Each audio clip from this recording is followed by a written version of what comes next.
हाय लोगोफोर, नोंथांमोनखौ आंनि बे YouTube चेनेलाव फिन बरायफिनबावबाय।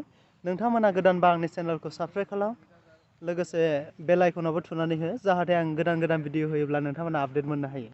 स' दिनैनि गोदान भिडिअ आङो सावरायगोन। आङो आसाम डाइरेक्ट रिक्रुटमेन्ट होदोंमोन, स' बियो पास खालामदोंमोन आरो माबे पस्टआव आं दा मोनखो साख्रिखौ, माबे पस्टआव आं सेलेक्ट जाखो बेखौ आं नोंथांमोननो खोन्थानो होननानै बे भिडिअखौ स्पेसियेलि खालामनाय जादों। स' नोंथांमोना आंनि बे भिडिअखौ जोबजासिम नायलांबाय थादो। अब्ला दाख्लैयो होदोंमोन रिजाल्टखौ 3 मेआव। स' बे रिजाल्टआव देखायदोंमोन दि क्वालिफाइ फर एपइन्टमेन्ट होननानै, बेहाय पस्टफोरनि मेनसन खालामाखैमोन। स' आङो मोननै बाहागोआव पास खालामदोंमोन, मोननै सेक्सनखौ पास खालामदोंमोन। बे जाहैबाय ओइचएस लेभेल साइन्स आरो आर्ट्स, बेहाय मोननैनि थाखाय क्वालिफाइ जादोंमोन आरो लोगोसे ग्रेजुएसन उइथ कम्पिउटारखौबो पास खालामदोंमोन। दाना बेखौ पास जाखांनायनि उनाव जोंना स्किल टेस्ट जायो। स्किल टेस्ट जाखांनायनि उनाव मा फाइनाल रिजाल्टखौ होबाय आरो दाख्लैयो 3 मेआव। बेनि उनाव दा पस्ट एलटमेन्टखौ दिनै होदों, दिनै जाबाय 6 मे। स' बे पस्ट एलटमेन्टआव आंनो मोननै पस्ट होदों आरो मोनसेया जाहैबाय वाटार रिसोर्सनि सेक्सन एसिस्टेन्ट होनना बुङो। स' बेहायबो आङो क्वालिफाइ जादों। बेखौबो आङो जयनिं खालामनो हागोन एपइन्टमेन्ट होबाथाय। आरो लोगोसे सेकेन्ड मोनसे मोनबावदों WPT NBC ट्राइबेल्स एफेयार्सनि। स' बेहाय आङो जुनियर एसिस्टेन्ट हिसाबै मोनदों। बे जाबाय जुनियर एसिस्टेन्टखौ ग्रेजुवेट कम्पिउटार थानायनि थाखाय मोनदों। आरो सेक्सन एसिस्टेन्टआ जाहैबाय उइथ साइन्स थानांगौमोन, बियो ओइचएस सेक्सन उइथ साइन्स थानांगौमोन। स' बेनि थाखाय मोनदों आङो। स' दानि बाथ्राया जाहैबाय आङो बबे मोनसेखौ जयनिं जायोबा मोजां जागोन बेखौ एसे डाउट जागासिनो दं। स' माखासे लोगोफोरा होनदों WPT आरो BCआव जइन जानो थाखाय खावलायदों, आरो माखासे लोगोफोरा होनगासिनो दं सेक्सन एसिस्टेन्टआव जइन जाब्ला हामगोन खोमा होननानै बुंदों। स' आङो दासिमबो फाइनाल डिसिसन लायाखै। जुदि नोंथांमोना सोरबाफोर WPT BCआव जुनियर एसिस्टेन्ट मावखानाय दङब्ला नोंथांमोना खोन्थानो हागोन बोरै जब प्रफाइला बोरै, एसे गाइड होनो हागोन। स' नोंथांमोना जुदि सोरबाफोर मिन्थिखायोब्ला आंनो खोन्थाबानो जाबाय बबे मोनसे बेस्ट जागोन, आंनो एसे खोन्थाना होयोब्ला मोजां जागोन आरो। दाना बाथ्राया जाहैबाय जेब्ला एपइन्टमेन्ट फैगोन अब्लाना बबे डिस्ट्रिक्टआव मोनगोन बेखौ नुगोन। स' बिसोर बुंदोंमोन दि हम डिस्ट्रिक्टआवनो होगोन होननानै, खिन्थु ट्रास्ट खालामनो हाया। माब्लाबा मा बेलेग डिस्ट्रिक्टआव मोनहैनो हानाय एबा हेडकुवार्टारफोराव मोनहैनो हानाय। आंनाथ' WPT NBCआव आङो बेखौ सेलेक्ट खालामगोन बायदि जानानै दं, मानसिफोरा प्रिफारेन्स होनाय मथे।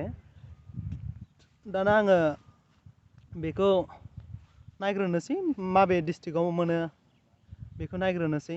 बेनि उनाव जुदि हम डिस्ट्रिक्टआवनो सेक्सन एसिस्टेन्टफोरखौ मोनोबा हम डिस्ट्रिक्टआव थानायखौ एसे साननोसै। नेक्स्ट भिडिअखौ आङो लाबोगोन आं माबोरै स्टाडि खालामनाय आरो बेसे घन्टा फरायोमोन, मा लेखा फरायोमोन, बेनि सायाव आङो लाबोगोन। आसाम डाइरेक्टखौ क्वालिफाइ खालामनो थाखाय एबा रेलवेखौ क्वालिफाइ खालामनो थाखाय मा लेखाफोरखौ नायदोंमोन आरो मायाव बांसिन गोसो होनांगौ बेनि सोमोन्दै बानायगोन। आसा खालामो नोंथांमोनाबो आंनि भिडिअखौ सानफ्रामबो नायगोन। आङो दा मोनसे थांखि लादों आरो नैबे आंनि इउटुब चेनेलाव दैलि भिडिअ हगारगोन होननानै। स' बेनिखायनो नोंथांमोनाबो बेल आइकनखौ थुनानै लाखादो, अब्लाना दैलि आपडेट मोनबाय थागोन। मानसिया नाजायोब्ला हायि जेबो गैया। मानोना आंखौनो सानना नाय, आङो गोबां बार फेल जादों, खिन्थु फेल जाबाय थाबाबो आं मा जेनाखै आरो। मानोना नाजाबाय थादोंमोन आङो, मानोना सानसे समावबाबो आङो साक्सेस खालामथारगोन होननानै। स' नायलाय नोङो खेबसे फेल जादों, ओइ आं जानाय नंलालै बेहाय, आं जानाय नंला होननानै सानबा जानाय नङा। मानोना नों बेखौ बार नाजानांगोन। अब्लाना नाजाबाय थायोब्लासो नों मिन्थिगोन ना बबेयाव उइक जामारदों, मा खालामोब्ला मोजां जागोन। आरो माखासे ओरैबायदि लोगोबो लानांगोन जाहाथे नों मायाव उइक, माबोरै खालामबा जागोन, माने ग्रुप डिसकासनबो खालामनो हायो। बेनिखायनो आं खावलायो नोंथांमोनखौ, जाहाथे नोंथांमोना बबेबाफोर एग्जामाव फेल जादोंबाबो नार्भास फिल खालामनाङा, माने जेननानै थानो नाङा। नोंसोरो जेसे हायो नाजाबाय था आरो नाजाबाय थायोब्ला नोङो सानसेबाबो साक्सेस जाखागोन। मानोना फेल जाबाय थायोब्लासो उनाव साक्सेस जाहैयो। मानोना आजिखालि कम्पिटिसना गोबां जाबाय, बेनिखायनो दानिफ्रायनो स्टाडि खालामनांगोन गोदान एग्जामफोरा फैयोब्लाथाय क्रेक खालामनो थाखाय। मानोना गोबां फरायग्रा जाबाय आरो मानसिफोर। 2018निफ्राय आंनि बेलायाव आङो 2018निफ्राय एग्जाम होनाय स्टार्ट खालामदोंमोन।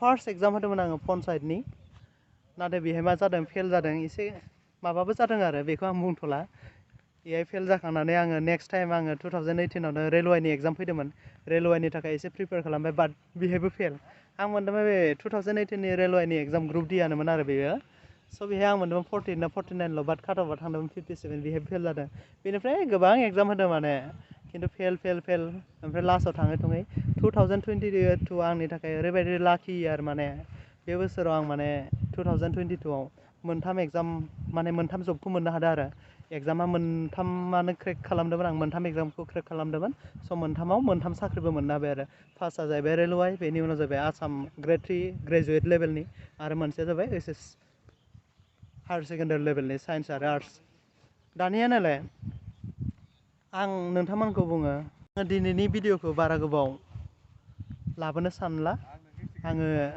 बेखौनो खावलायो नोंथांमोना गोदानबा आंनि चेनेलखौ साबस्क्राइब खालामदो आरो लोगोफोरनोबो शेयार खालामदो